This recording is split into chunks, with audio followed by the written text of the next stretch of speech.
Never throw away the smallest, stupidest sketch of yours, because you might come across this little sketch years from now, and you might come to realize these little drawings you were making on a bus to school years ago, you didn't think of them much, but they're actually very original, and they're showing something about your life that was truly happening. It was a part of your existence, whatever it was. You understand? Like a diary, visual diary. I keep recommending keeping like little tiny sketchbooks everywhere in a car, in a glove compartment, in a backpack on the way to school. So what I'm trying to say, always stay creative.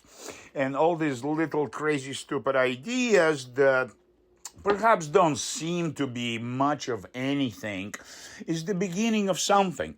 It's always the beginning of something, especially the ideas that are not particularly immediately accepted by the environment.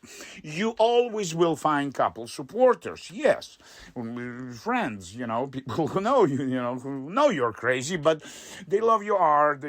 But overall, most of society will ignore you as an artist, zero attention. So it's your job, really, to get out there and to prove, first of all, that you have something to say. Secondly, what you have to say is of some kind of importance to those people. Perhaps they didn't pay attention about those subject matters before. They never thought about it before. But now you point out this attention. Very often poets and philosophers point out at small things in life, in everyday existence, and start analyzing and come to bizarre statements, really.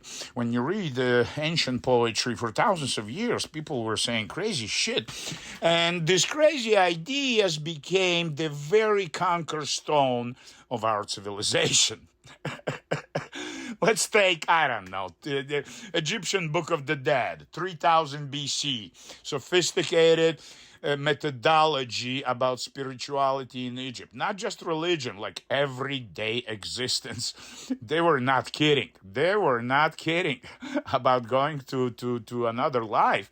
They were working, not slaves, but they were working every floating season when it's all floated. It's like 3 months, they go and build a pyramid. And in 20 years, they build this huge thing. For 5,000 years, the biggest building, the greatest achievement of human civilization. And if you really count man hours, it was the greatest sweat, blood effort. And I'm sure thousands of people got hurt. Yes.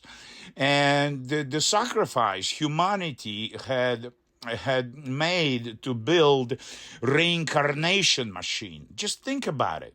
It's not just fucking, a hole in the dirt and they put your coffin in there and you're dead and the worms will eat you. This is like whole machine. The whole country, 1 million people. Yeah, 1 million citizens were building this for 20 years. Well, not women, but let's say men, let's say 100,000 of them, right?